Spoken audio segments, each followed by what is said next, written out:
아멘.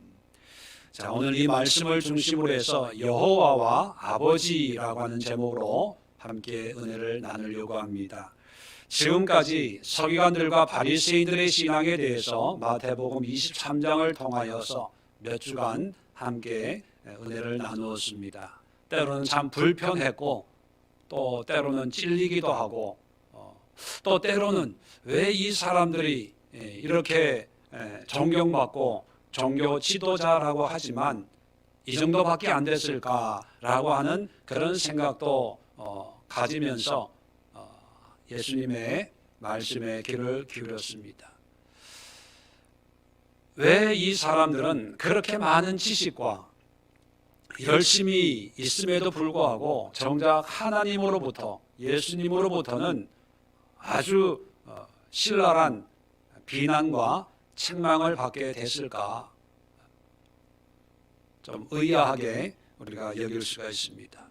또 한편으로는 이런 사람들도 이렇게 책망받았다면 나의 신앙도 나름대로 열심히 한다고 하지만 정작 하나님 앞에서 판결받을 때 어떤 결과가 나올까 두렵다라고 하는 그런 생각도 가질 수가 있습니다. 오늘 말씀을 통해서 그런 두려움, 또 그런 의문, 또 그런 점들에 대해서 우리가 해답을 구할 수 있는 그런 말씀을 함께 나누려고 합니다. 서기관들과 바리새인들과는 달리 그럼 어떻게 신앙생활을 해야 될 것인가? 교회 생활, 믿음 생활을 어떻게 해야 예수님 앞에, 하나님 앞에 바른 신앙이라고 인정을 받을 수 있을까? 거기에 대해서 함께 생각해 보는 시간입니다. 성경을 읽으면서 또 신앙생활을 하면서 하나님 아버지라는 말은 많이 듣고 또 많이 사용하고 있습니다. 그런데 여호와 아버지라는 말은 들어본 적 있으시나요? 아버지 여호와 또는 여호와 아버지라는 말은 성경에 나와 있지 않습니다. 여호와란 말은 우리가 알고 있는 것처럼 하나님의 이름으로서 너무나 거룩하고 깊은 영적인 의미를 가지고 있기 때문에 구약의 유대인들은 성경을 읽다가 여호와라는 단어가 나오면 그 단어를 함부로 입으로 발성할 수가 없었어요. 그래서 여호와라는 말 대신에 아도나이, 주님이라는 말로 바꾸어서 부를 정도였어요. 그래서 이 여호와라는 말은 구약 성경에는 약 6,000번 정도 나와요. 5,900 몇 번 정도 등장을 합니다. 6,000번. 6,000번이라는 얘기는 거의 한 장에 몇 번씩 나온다는 거예요. 몇 번씩. 이런 여호와라는 명칭이 신약 성경에는 몇 번이 나올까요? 혹시 아시는 분 계십니까? 알면서도 모르는 척하고 계시죠? 신약 성경에는 한 번도 안 나와요. 이상하지 않습니까? 구약의 하나님이나 신약의 하나님이나 똑같은 하나님이에요. 유대인들이 그렇게 여호와 하나님, 야훼 하나님, 아도나이, 서기관들이 성경을 쓰다가 여호와라는 글자가 나오면 목욕 재개하고 정결한 마음으로 여호와라는 이름을 쓸 정도로 거룩하고 의미 있는 이 하나님의 이름을 신약 성경을 기록하고 있는 저자들은 서로 입을 맞춘 것처럼 아시다시피 신약 성경은 한 사람이 쓴 것이 아니고 여러 사람이 여러 시대에 걸쳐서 기록을 했습니다. 그들의 신앙의 배경도 신앙의 상황도 각기 달라요. 그런 사람들이 어떻게 서로 계획이나 한 것처럼 여호와라는 단어를 한 번도 사용하지 않아요. 구약 성경이나 신약 성경이나 사람이 썼지만 그 사람에게 영감을 준 것은 성령 하나님입니다. 이 성령 하나님이 구약 성경 저자들에게는 6,000번이나 여호와라고 하는 이름으로 하나님을 지칭하도록 했는데, 똑같은 성령 하나님이 신약 성경을 기록할 때는 한 번도 사용하도록 하지 않았어요. 아니, 실수라도 여호와 하나님께서 독생자 아들 예수를 우리에게 보내주사 이렇게 얘기할 수도 있잖아요. 실수로라도 사랑하는 형제들이여, 여호와께서 나에게 너희들에게 편지할 마음을 주사 이런 편지를 쓰게 하셨습니다. 이렇게 얘기할 수도 있는데 한 번도 여호와라는 말이 없어요. 왜 그럴까? 같은 하나님인데, 물론 분명한 이유는 아무도 모르고 누구만 아시겠어요? 네, 하나님만 아시겠죠. 대신에 구약에 6,000번이나 여호와라는 말을 쓰는 대신에 신약에서는 하나님을 지칭하는 또 다른 호칭이 등장을 합니다. 그 호칭이 바로 아버지라는 호칭이에요. 신약 성경에 하나님을 향해서 아버지라고 부르는 것이 약 200번 정도 나와요. 200번. 자, 그러면 똑같은 하나님인데 구약 시대에는 여호와 하나님으로 계시하시고 사람들은 여호와 하나님을 부르고 신앙생활을 했습니다. 반면에 똑같은 하나님을 섬기는데 신약 시대에는 여호와 하나님이 아니라 아버지 하나님, 아버지라고 부르면서 신앙생활을 한다는 거예요. 여호와와 아버지, 똑같은 하나님을 이렇게 부르는 호칭의 변화가 어떤 의미를 주는가? 이거를 알 때 서기관들과 바리새인들이 왜 잘못된 신앙생활을 했고 우리는 어떻게 신앙생활을 해야 바른 신앙생활을 할 수 있는지 알 수가 있습니다. 자, 먼저 오늘 성경 본문을 봅시다. 4절입니다. 때가 차매 이제 하나님의 시간이 되었다는 거예요. 하나님이 그 아들을 보내사 여자에게서 나게 하시고 율법 아래에 나게 하신 것은 한마디로 얘기하면 예수님의 성육신이에요. 하나님이신 예수님이 동정녀 마리아를 통해서 이 땅에 사람의 몸으로 태어나게 하신 것은, 성육신 하신 목적은 5절입니다. 율법 아래 있는 자들을 속량하시고, 자, 율법 아래 있는 자를 속량이라고 하는 것은 자유케 했다, 해방했다는 거예요. 자, 그렇게 보면 율법 아래서는 사람들이 매여 있었고 구속되어 있었다는 것을 알 수가 있어요. 자, 율법에 매여 있었는데 매인 것을 자유케 했다는 것입니다. 자, 자유케 해서 어떤 결과가 일어났냐 하면 5절에 계속해서 우리로 아들의 명분을 얻게 하려 하심이라. 자, 자유케 해서 우리를 아들의 명분을 얻게 하셨다는 거예요. 여러분, 예수님이 성육신으로 이 땅에 오셔서 공생애를 통해서 우리에게 많은 신앙의 유익을 끼쳐주셨습니다. 예수님을 통해서 구원의 길이 열렸고, 예수님의 십자가를 통해서 죄의 문제가 해결이 됐고, 그죠? 예수님의 죽으심과 부활을 통해서 야, 우리도 죽음이 아니고 우리에게도 부활이 있구나. 그리고 부활 승천하셔서 하나님 보좌 우편에 앉으시는 것을 보면서 야, 우리도 구원받고 하나님과 영원한 삶을 살겠구나.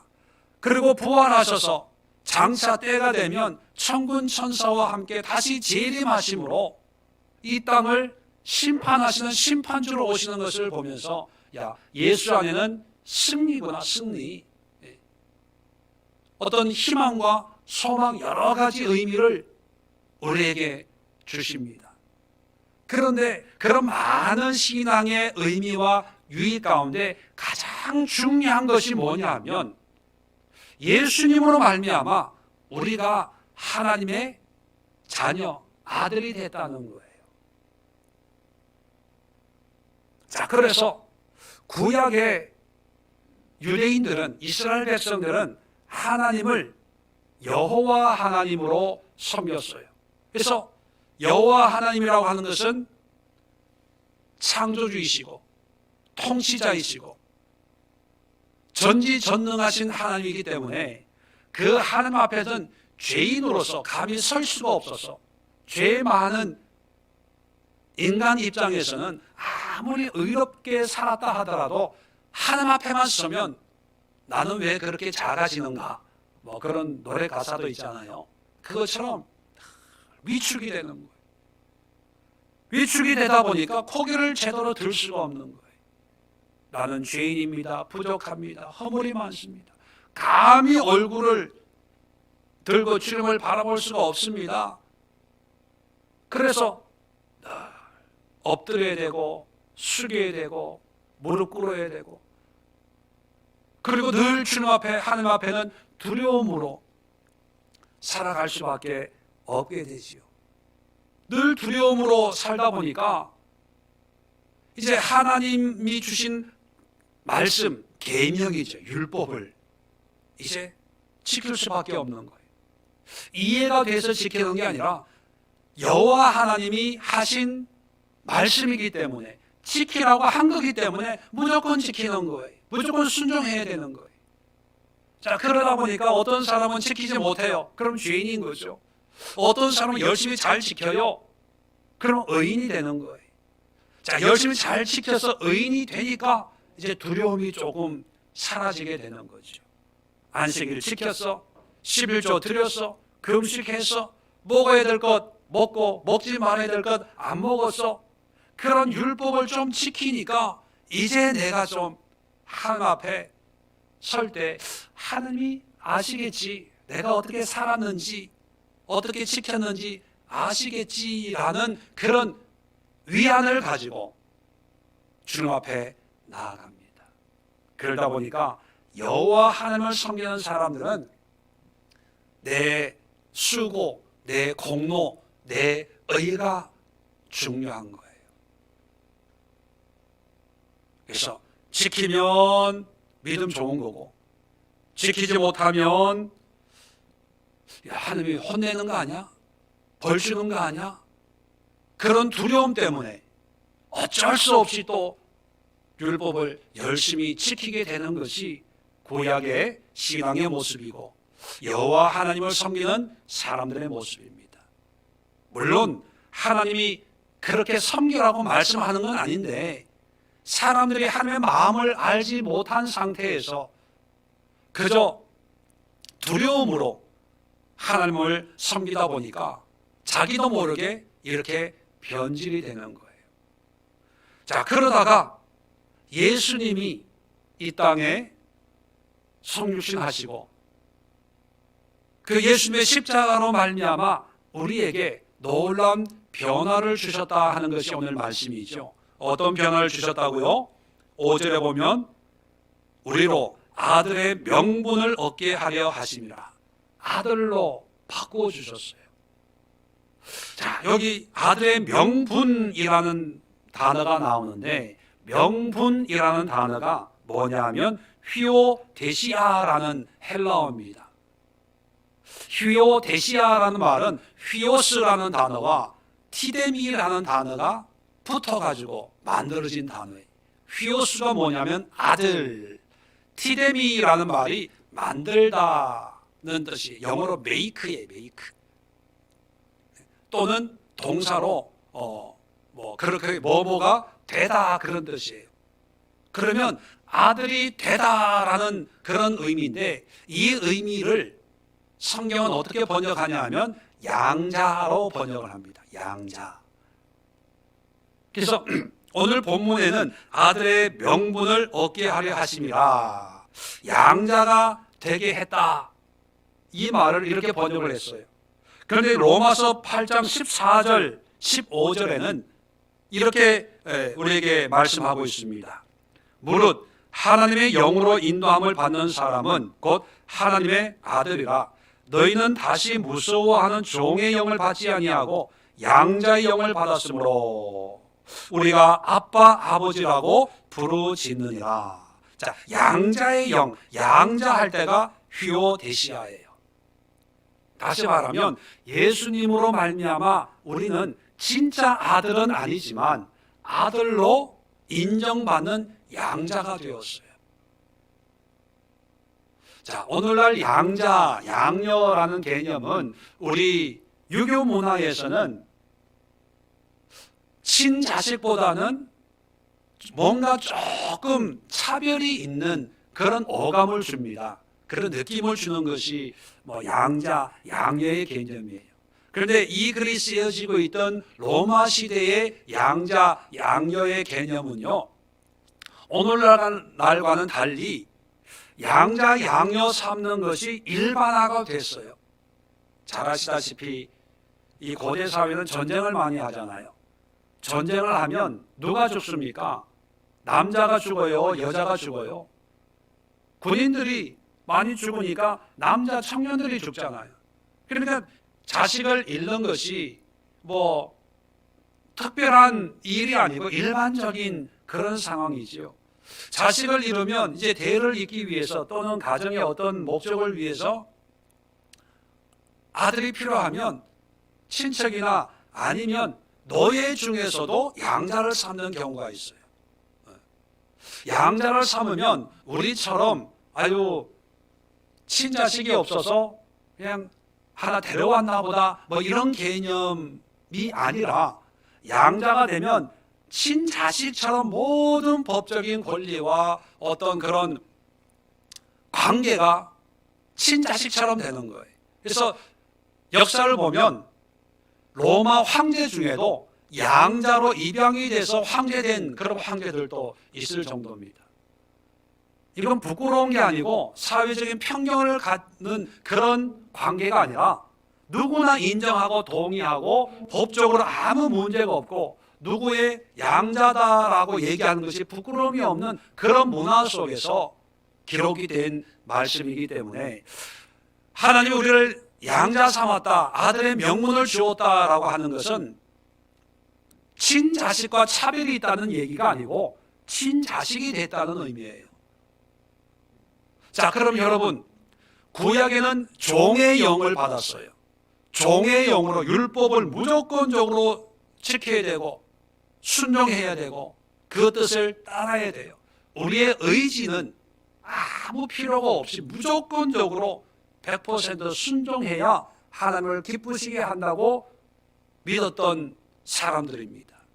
그런 사람들에게 예수님이 오셔서 아니야, 종의 영을 받은 것이 아니라 아들의 영을 받았어, 이제 아들이 된 거야 라고 예수님이 그렇게 만들어 주셨다는 거예요. 그리고 더 나아가서 아들이 됐는데 이제 6절에 보면 너희가 아들임으로 하나님이 그 아들의 영을 우리 마음 가운데 보내사 아빠 아버지라 부르게 하셨느니라. 아빠 아버지라는 표현은요, 친밀감을 얘기하는 거예요. 친밀감. 아버님 그렇게 부르는 것이 아니라 아빠 하는 거예요. 아니, 구약에는 하나님의 이름을 감히 부를 수 없어서 다른 말로 불렀어요. 여러분, 기본적으로 여러분 잘 알고 있는 것처럼 히브리어는 자음만 있고 모음이 없죠. 자음만 나열이 돼 있어요. 그래서 그 자음으로 된 성경 말씀을 읽을 때 유대인들은 지금도 그렇지만 항상 소리내서 읽어요. 소리내서. 묵상한다, 읊조린다 그런 표현이 있습니다. 묵상이라고 하는 말은 하가라는 말인데 우리는 그냥 마음으로 깊이 생각하고 상념에 잠기는 그런 의미를 주지만 성경의 묵상은요, 중얼중얼 하는 거예요. 중얼중얼. 새가 지저귀듯이 중얼중얼 하는 거예요. 우리는 묵상 기도를 많이 하지 않습니까? 물론 우리 통성 기도도 많이 하지만, 근데 유대인들의 기도는 항상 통성 기도예요. 왜 그러냐면 그 사람들은요, 하나님의 말씀을 자꾸 읊조려야 될 수밖에 없어요. 왜 그럴까요? 모음이 없어요. 어떤 프로그램 보니까 초성 게임이라는 게 있더라고요. 기역, 니은, 리을, 미음 이렇게 보여주고 무슨 글자인지 맞추는 거 여러분 아시죠? 초성 게임. 왜 초성 게임이 되냐 하면 거기에다 모음을 내 마음대로 붙일 수 있기 때문에 그게 게임이 되는 거예요. 그죠? 이런 말도 되고 저런 말도 되고. 만약에 성경이 자음만 있어요. 그런데 이것을 발음을 안 하면 사람들마다 자기가 읽고 싶은 대로 읽게 되는 거예요. 하나님이 천지를 창조하시니라 이것을 자음만 갖다 놨다 보세요. 갖다 놨다고 생각해 보세요. 별의별 얘기가 다 나올 거예요. 그러니까 유대인들은 아마 하나님이 그렇게 작정을 하신 것 같아요. 이 말씀을 자꾸 읽어야 돼. 읽게 만든 거예요. 부모님이 그 말씀을 그 자음을 그렇게 읽고 그걸 듣고 본 자녀들이 그 말씀을 그렇게 읽고 그렇게 알고 그렇게 하는 거죠. 그런데 재미있는 것이 이 성경이 그렇게 전달되다가 지금까지 왔는데 하나님의 이름은 읽을 수가 없었어요. 너무 거룩해서 망령되이 일컬지 마라 말씀하셨기 때문에 그 말씀을 아도나이 그렇게 불렀어요. 그 하나님의 이름이 자음이 영어로 표현하면 YHWH예요. 그런데 이게 수백 년, 수천 년이 흐르면서 보니까 YHWH를 어떻게 읽어야 될지 모르는 거예요. 잊어먹었어요. 전달이 안 되다 보니까. 그래서 후대에서 사람들이 아도나이라고 하는 그 말에 모음을 빌려서 여호와라고 부르는 거예요. 또 어떤 분들은 야훼 이렇게 부르는 거예요. 근데 원래는 이 YHWH를 어떻게 불렀는지 몰라요. 참 아이러니하죠. 그 정도로 여호와라고 하는 이름이 거룩하고 특별했어요. 감히 하나님을 부를 수 없는 그런 하나님이셨다는 거죠. 그런데 신약에 오면 똑같은 하나님이에요. 이 하나님이 여호와 아도나이 이렇게 거창하게 하지 말고 뭐라고 부르라고요? 네? 아버지도 아니고 뭐라고? 아빠. 이건 획기적인 거예요. 획기적인 거. 이거 놀라운 거예요. 아니 똑같은 분이에요. 하나님이 다른 분이 아니에요. 달라진 게 아니에요. 똑같은 하나님인데 하나님의 존재나 신분이나 능력에는 변화가 없어요. 그런데 관계에서 구약에는 나는 너의 여호와 하나님이라 그렇게 말씀했어요. 그런데 신약에서는 나는 너의 아빠야 그렇게 말씀했다는 거예요. 그렇다면 아빠, 아버지라는 의미 속에 담겨져 있는 관계의 핵심이 뭘까요? 하나님은 우리와 친밀해지기를 바랍니다. 친밀해짐. 거창한 요식 행위나 이런 게 필요한 게 아니라 어린아이가 아빠나 엄마를 부를 때 아빠, 엄마하고 그냥 달려오는 그런 모습을 하나님이 생각을 하셨다는 거예요.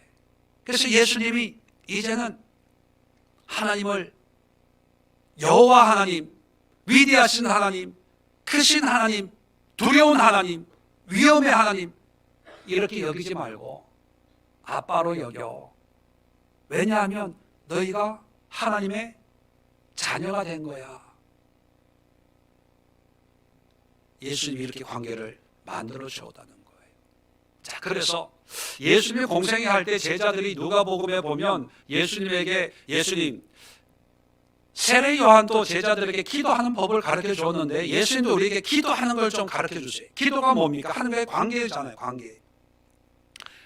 기도를 가르쳐 달라고 했을 때 누가복음 11장 2절에 예수님이 이렇게 가르쳐 줍니다. 예수께서 이르시되 너희는 기도할 때 이렇게 기도하라. 그러면서 아버지여 이름이 거룩히 여김을 받으시오며 나라가 임하옵시며. 하나님을 향해서 기도할 때 아버지 이렇게 기도하라는 거예요. 우리는 주기도문으로 너무 익숙해요. 너무 익숙하다 보니까 그 의미를 잊어버릴 때가 많습니다. 마태복음 6장 9절 산상수훈에도 주기도문이 나오죠. 거기에도 보면 하늘에 계신 우리 아버지여 이름이 거룩히 여김을 받으시오며, 하늘을 향해서 아버지라고 얘기해요. 이 아버지 속에 담겨져 있는 의미가 뭐냐면 허물 없는 관계예요. 친밀한 관계, 친근한 관계.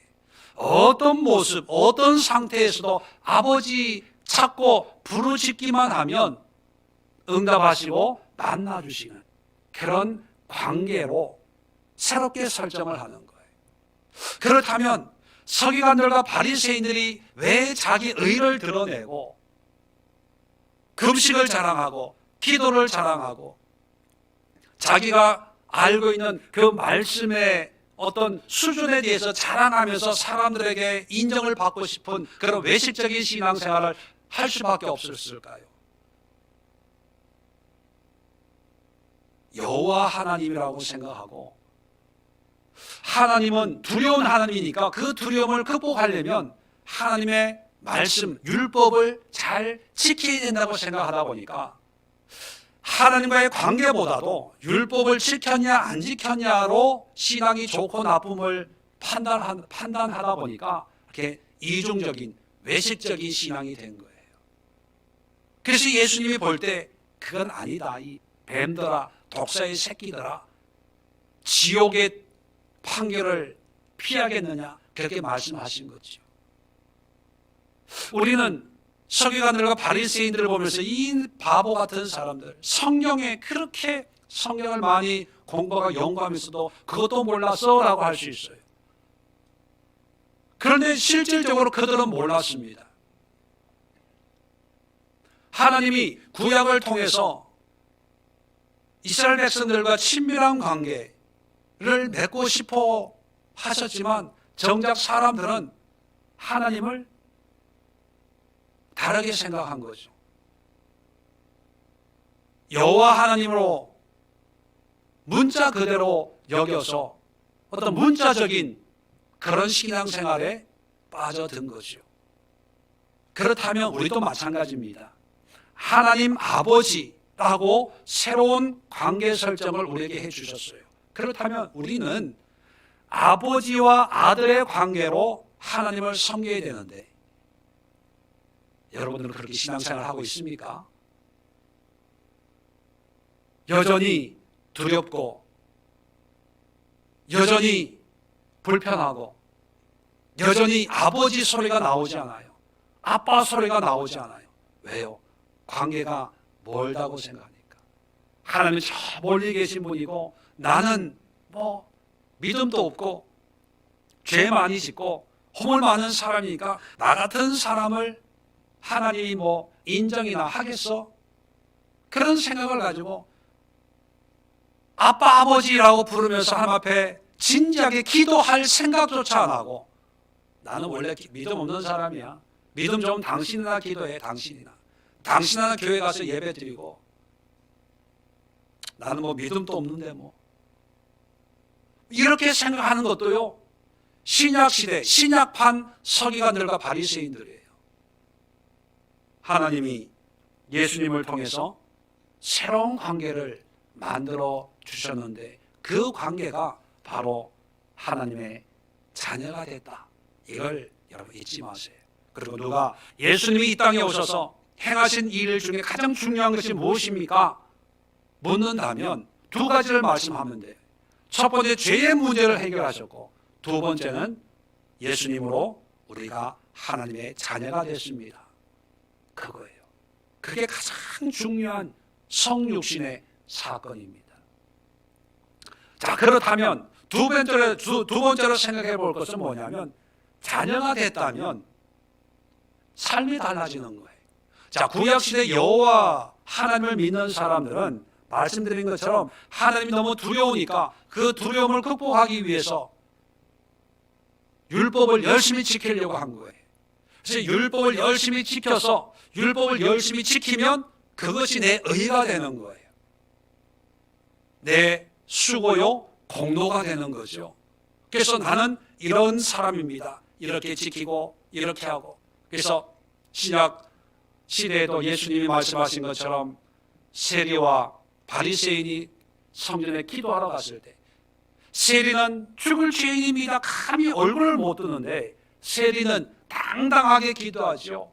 금식을 하고 11조를 드리고 율법을 얼마나 잘 지켰는지 하나님 아시지요. 아주 큰 소리로 기도하는 그런 모습을 말씀하면서 누가 하나님 앞에 참된 의인이겠냐, 누구 기도를 들으시겠냐, 예수님이 묻기도 하셨습니다. 여호와 하나님 앞에서는요, 열심히 순종하고 복종을 하죠. 이유는 하나입니다. 보상받기 위해서요. 대가를 구하기 위해서. 오늘 성경은 종의 3절에도 보면 종노릇 하였더니, 또 7절에도 보면 이후로는 종이 아니요 종으로 비유하고 있습니다. 이 종은요, 주인을 위해서 열심히 일하죠. 일하는 이유가 딱 하나가 있어요. 그것은 뭐냐면 주인의 보상, 대가로 내가 자유인이 되는 거예요. 이 글을 쓰고 있던 로마 시대의 문화, 이번 달 추천 도서로 고린도에서 보낸 일주일이라는 그 책에도 나옵니다. 당시에는 이 종들이요, 열심히 일을 하면, 주인 마음에 들면 주인이 자유롭게 자유인이 되도록 만들어 줄 수가 있어요. 우리 조선시대의 종은 대대로 노비 생활을 해야 되지만, 로마 시대는 전쟁에 나가서 공을 세운다든지 아니면 장사를 해서 돈을 많이 벌어서 그 돈으로 자유인이 될 수 있는 그런 길이 열려 있었습니다. 그러다 보니까 종들이 열심히 주인을 위해서 수고하는 이유는 단 하나예요. 이렇게 열심히 했으니까 보상을 해달라는 거예요. 나를 자유인이 되게 해주든지 돈을 많이 주든지, 그 목적입니다. 그런데 아들이 부모님을 위해서 열심히 일하는 것은 뭘 위해 일할까요? 또 왜 일할까요? 보상받기 위해서 일할까요?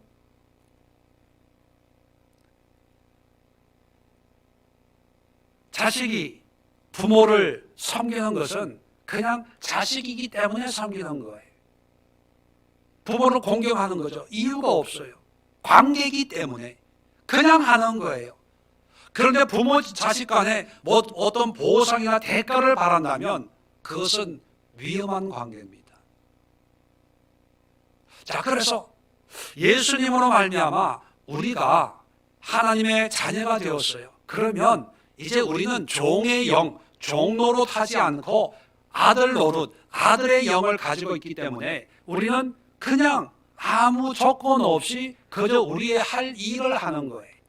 그런데 아직도 여러분 가운데 신앙생활하면서 봉사하고 11조 드리고 주일 성수하고 예배 참석하는 것이 이렇게 안 하면 하나님이 화낼까 봐 두려워서 그런다면 아직도 종의 영에 매여 있어요. 또 어떤 분들은 기도하고 신앙생활하고 봉사하면서 내가 이렇게 하니까 하나님이 뭔가 이 문제를 해결해 주시겠지, 복을 주시겠지, 형통하게 하겠지, 내 사업 잘 되게 해 주시겠지라고 하는 그런 기대를 가지고 있다면 아직도 종의 영에 매여 있습니다. 잘못된 거예요. 왜냐하면 아들의 영은 대가를 바라지 않아요. 아들의 영은 그냥 하는 거예요. 왜? 아들이기 때문에. 봉사 그냥 하는 거예요. 예배 하나님 앞에 그냥 드리는 거예요. 오늘이 어버이날입니다. 어버이날 부모님에게 카네이션 드리고 대접하고 할 때 내가 이렇게 함으로 해서 부모님이 나에게 뭔가 주실 거다, 줘야 된다, 보상을 해야 된다라고 생각하면 아직 어려요. 그냥 하는 거예요. 그게 기쁨이고 그게 보람이에요. 다른 이유가 없어요. 거기에 이유를 자꾸 만든다면 그건 잘못된 거예요. 왜 예배 드려야 됩니까? 왜 기도해야 됩니까? 왜 봉사해야 됩니까? 왜 물질로 헌신해야 됩니까? 이유를 만든다면 그 자체가 잘못된 거예요. 우리는 이유가 없어요. 이유는 단 하나죠. 하나님은 나의 아버지고 나는 그의 자녀이기 때문에요. 자, 이 부모와 아버지와 아들의 관계를 가장 분명하게 우리에게 소개해 주는 것이 여러분 잘 알고 있는 탕자의 이야기입니다. 누가복음 15장에 있는. 자, 이 누가복음 15장을 한번 보면서 몇 가지 중요한 점을 함께 참고하도록 하겠습니다. 누가복음 15장 11절부터 이 탕자의 이야기가 나오죠. 뭐 잘 아는 내용이기 때문에 뭐 자세한 거는 생략을 하고요. 12절에 보면 이 둘째 아들이 아버지에게 이렇게 얘기합니다. 아버지여, 재산 중에서 내게 돌아올 분깃을 내게 주소서. 내게 돌아올 분깃은 쉽게 표현하면 뭐예요? 유산을 달라는 거예요. 돌아가시지도 않았는데 유산을 달라는 거죠. 이 유산을 또 아버지는 줘요. 다 탕진하고 난 뒤에 19절의 끝부분에 보면 이제 이렇게 얘기합니다. 아버지의 아들의 일컬음을 감당하지 못하겠나이다. 나를 품꾼의 하나로 보소서 하리라. 품꾼의 하나, 쉽게 표현하면 뭐예요? 종처럼 여기소서. 그러면 종. 아들인데 이제 종이 되는 게 이렇게 굶어 죽는 것보다 더 낫겠다. 그리고 집으로 돌아와요. 그래서 이 집으로 돌아오는 탕자라 그래서 돌아온 탕자, 줄여서 뭐라 그래요? 돌탕이라고 그러죠. 그런데 문제는 뭐냐면 이 돌아온 돌탕만이 문제가 아니라 뒤에 보면 맏아들이 이 이야기를 듣고 화가 나요. 28절에 보면 그가 노하여 들어가고자 하지 아니하거늘 아주 화를 내는 거예요. 동생이 돌아왔는데. 그러니까 아버지가 집에서 잔치하다가 큰아들이 지금 난리치고 있다는 얘기를 듣고 아마 밖에 나와가지고 설득을 하는 것 같아요. 그러니까 29절에 이 맏아들이 아버지에게 뭐라고 얘기하냐면 아버지께 대답하여 이르되 내가 여러 해 아버지를 섬겨 명을 어김이 없거늘 내게는 염소 새끼라도 주어 나와 내 벗으로 즐겁게 하신 일이 없더니 아버지의 살림을 창녀들과 함께 삼켜버린 이 아들이 돌아오며 이를 위하여 살찐 송아지를 잡으셨나이다. 아버지 오자마자 막 쌓인 것을 막 쏟아냈던 것 같아요. 나한테는 염소 새끼 한 마리 안 주고 이렇게 다 재산 탕진한 동생한테는 송아지를 잡고 이럴 수가 있습니까? 뭐죠? 차별해서 사랑하는 걸 뭐라 그러죠? 뭐라 그러죠? 예? 편애. 예. 야, 영어도 모르고 한국말도 모르고 큰일 났습니다. 예. 아이, 편애가 너무 심한 거 아니냐? 뭐 이렇게 따진 거예요. 자, 이 아들의 이야기를 곰곰이 들어보면요, 이 아들은 착한 아들이에요. 속썩인 적이 없어요. 동네 사람들도 야, 저 집 둘째는 말썽쟁인데 첫째는 정말 진국이야. 아마 이랬던 것 같아요. 그죠? 정말 지금도 일하고 돌아오는 거 보면 정말 부모님의 속을 한 번도 썩인 적이 없는데 누가 봐도 훌륭한 아들이라고 여길 수 있어요. 그런데 29절에 다시 보면 여러 해 아버지를 섬겨 명을 어김이 없거늘 참 훌륭한 아들이에요. 그런데 원어를 보면 우리 번역에는 섬겨라고만 되어 있는데 원어에 보면요 무슨 단어가 사용되고 있냐면 둘루오라는 단어가 사용이 둘루오. 둘루오는 동사형인데 이 둘루오의 명사형이 둘로스예요. 혹시 둘로스라는 단어 들어본 적 있어요? 낙도 의료 사역하는 선교하는 분들이 있는데 그 배가 있어요. 배가 의료 선교하는 배가 있는데 배 이름이 둘로스예요. 둘로스. 둘로스가 뭐냐면 종, 하인이라는 뜻입니다. 근데 그 둘로스의 동사형이 둘루오예요. 그래서 영어 성경 NIV를 보면 이 둘로 성결을 어떻게 번역을 해놨냐면 슬레이빙. 슬레이브가 뭐예요? 노예, 종이거든요. 내가 아버지를 섬겼는데 슬레이빙 했어요. 종으로서 복종하면서 명을 어김이 없어요. 어긴 적이 없는 거예요. 다시 말하면 아들인데 아들로 아버지의 일을 도와드리는 것이 아니라 종으로서 아버지의 뜻에 어긋남이 없이 열심히 한 거예요. 그러니까 겉으로 보기에는 성실하고 문제 일으키지 않고 착실하게, 아유 쟤는 한 번도 내 말을 거역한 적이 없어, 내 속을 썩인 적이 없어, 뭐 그런 아들이에요. 그런데 그 아들 속을 보면 기쁨과 감사함으로 부모님을 봉양한 것이 아니라 노예처럼 일을 한 거예요. 여러분, 여러분의 자녀들 조심하세요. 착하다고 착한 게 아니고 노예처럼 무서워서 길을 꽂고 그 앞에서는 순종하지만 친구들하고 있을 때 어떻게 바뀔지 몰라. 겁주는 게 아니라 이 집이 그랬다는 거예요. 그러니까 여러분, 돌아온 탕자만 있는 게 아니라 집에 있는 탕자도 있어요. 집에 있는 탕자를 뭐라 그래요?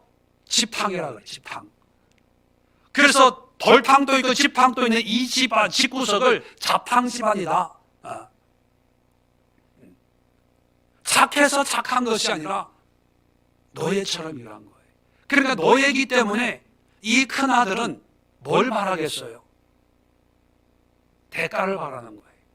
칭찬을 바라는 거예요. 인정을 바라는 거예요. 동생은 저렇게 사고 치는데 야, 너 때문에 내가 산다. 착하다. 훌륭하다. 괜찮다. 아니면 뭔가 이렇게 보상을 바라는 거죠. 그러니까 그런 보상을 기대하니까 동생 때문에 잔치하는데 아버지 만나서 첫 마디가 나한테는 염소 새끼 한 마리 안 주고 그 말이 제일 먼저 나온 거예요. 바꿔보면 뭐예요? 평소에 그런 걸 기대했다는 거예요. 동생은 사고 치는데 나는 유산 달라고도 안 하고, 동생은 허랑방탕하는데 나는 열심히 일했으니까 뭔가 줘야 될 거 아닙니까? 그런 생각을 하고 있는데 안 주는 거예요. 그래도 종이니까 누르고 있었어요. 그런데 동생이 왔는데 송아지를 잡고 있다는 얘기를 듣고 화가 폭발을 하는 거죠. 집에 안 들어가. 이런 집구석 나는 인정 못해. 그러는 거예요. 왜 나에게는 안 주려 하는 거예요. 자, 그런데 아버지의 말이 기가 막힙니다. 31절에 아버지가 이르되 예, 너는 항상 나와 함께 있으니 내 것이 다 내 것이로되. 내게 다 네 거 아니냐. 여러분, 아들에게는요, 보상이 아니라 그냥 하는 이유가 뭐냐 하면 아버지 것이 결국은 누구 거예요? 내 거예요, 내 거.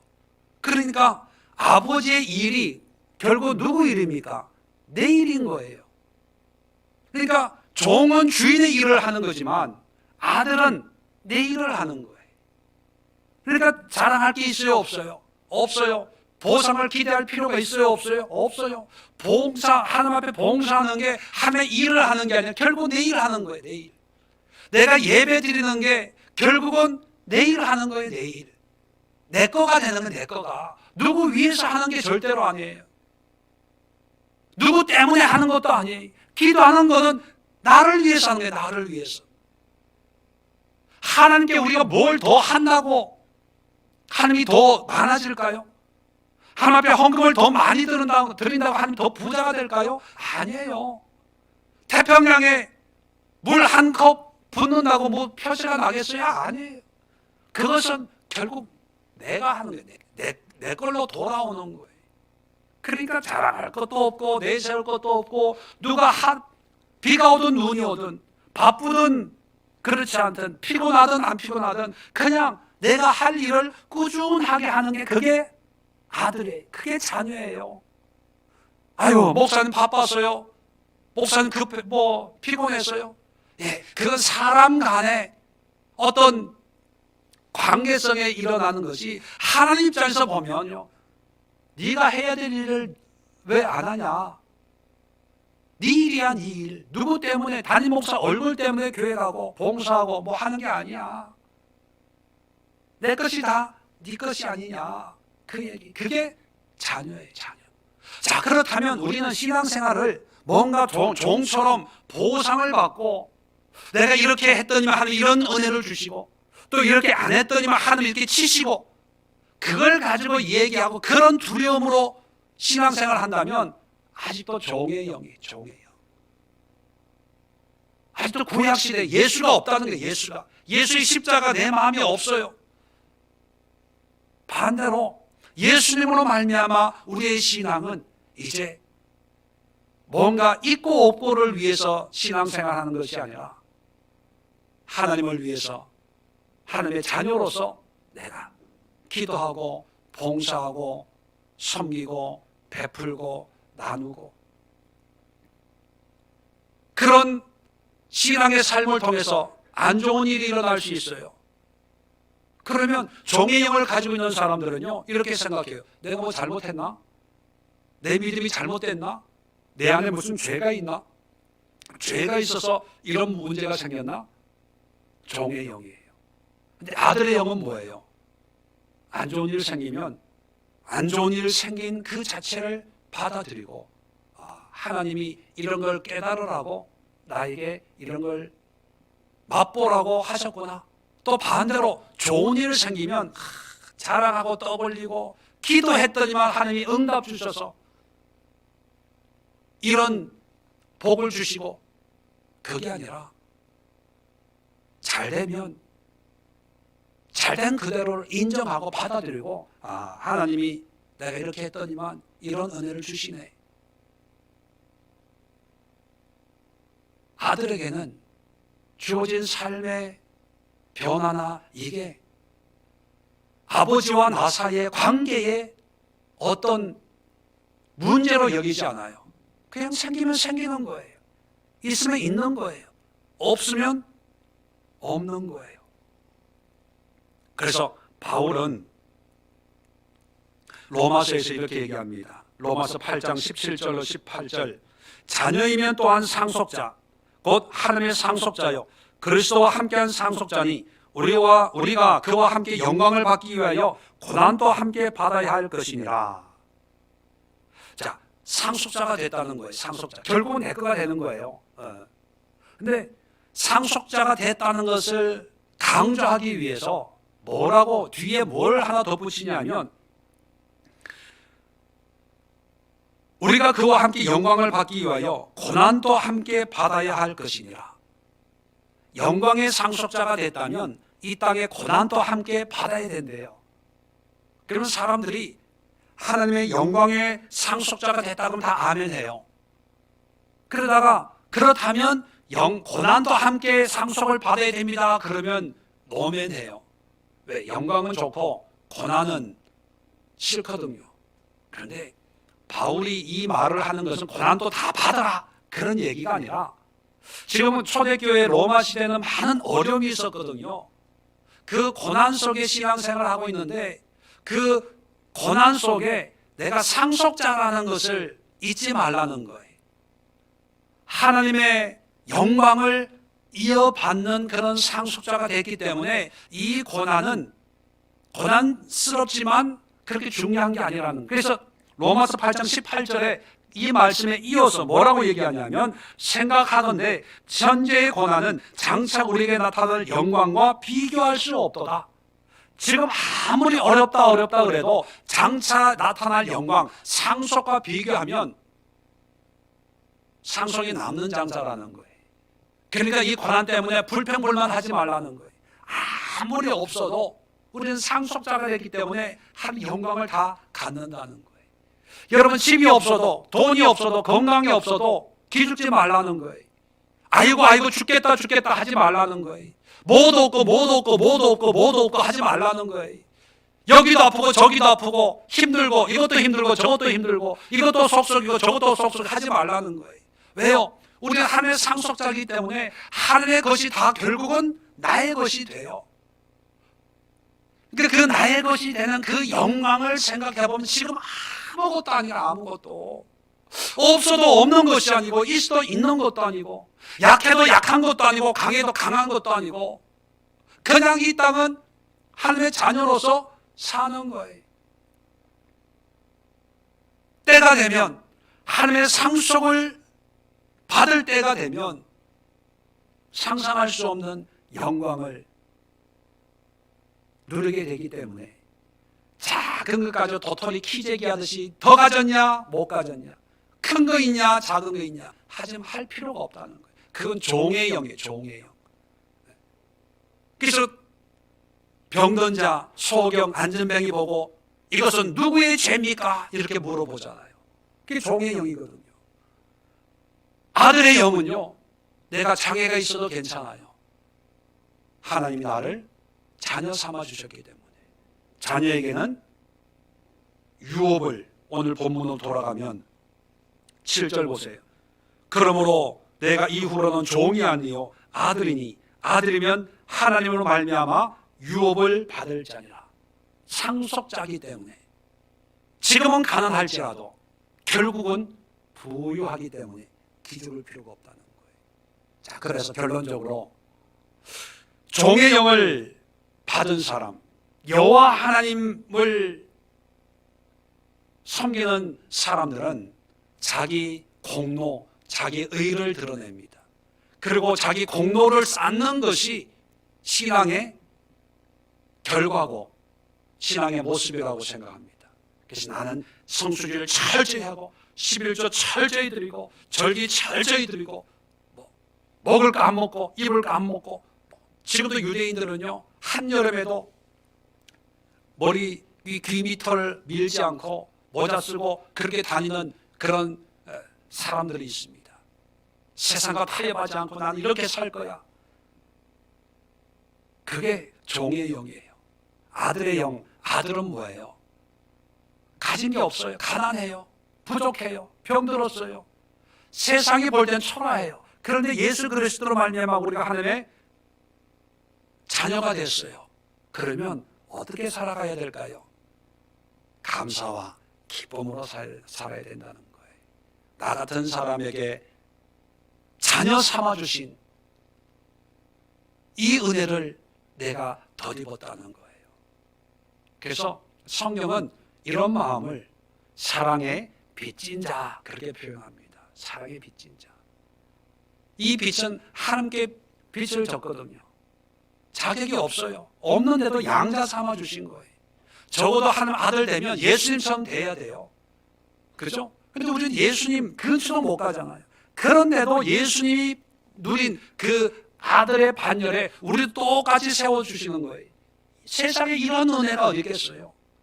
우리는 돈 얼마 생겨도 이 은혜 감사합니다. 폴더 인사를 하잖아요.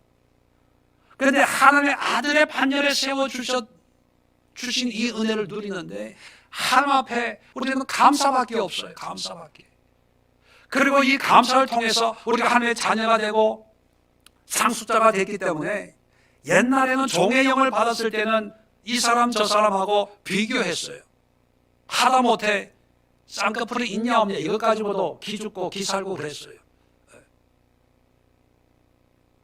화장이 잘 먹었냐 안 먹었냐 이것 가지고도 기가 살고 기가 죽었어요. 그런데 이제는 다른 거 괜찮아요. 없어도 괜찮아요.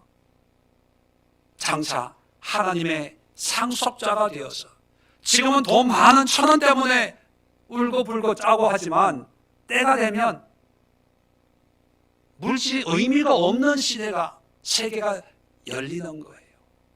그 날이 우리가 살 영원한 세상이 100년 살 이 세상에 찢고 뽑고 별의별 짓 다 하면서 살잖아요. 그렇죠? 그런데 우리가 살아갈 세상은요 한계가 없는 세상이에요. 영원이라고 표현해요. 영원. 100년을 찢고 뽑고 살래요. 영원을 편하게 하나님의 영광 가운데 사실래요. 여러분 100년을 보지 말고 영원을 보세요. 영원을 보면요 기쁨이 있어요. 감사가 있어요. 설레임이 있어요. 그래서 제가 기도할 때 늘 자주 쓰는 용어 가운데 하나가 한 번밖에 없는 인생을 그래도 의미 있게 하나님의 뜻에 합당한 삶을 살게 하옵소서. 그런 기도를 많이 하거든요. 한 번밖에 없는 이 100년한 시간, 뭐 불편한 게 많죠. 우리 서민들 아닙니까? 서민들. 그런데 이 불편함 속에 우리가 마음 빼앗겨가지고 없는 거 생각하고 잃어버린 거 생각하고 부족한 거 생각하면요, 스트레스 밖에 더 있겠습니까?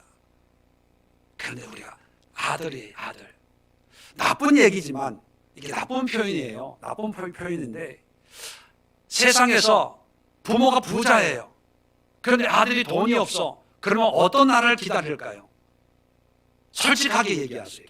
점잖은 척하지 말고 그날 기다릴 거 아니에요. 그날. 그죠? 재산 분할해 주는 날, 뭐 상속 해 주는 날. 그날을 보고, 제가 아는 분도요, 그날을 보고 돈을 빌려 쓰더라고요. 빌딩이 있는데 뭐가 되면 얼마가 되고 뭐 하니까 사업 자금으로. 그런 걸 보면서 저 사람은 부모 돌아가실 날만 기다리는구나, 그런 생각을 한 적이 있어요. 물론 그렇지는 않겠지만 세상의 이치도 그렇다는 거예요. 우리도 마찬가지예요.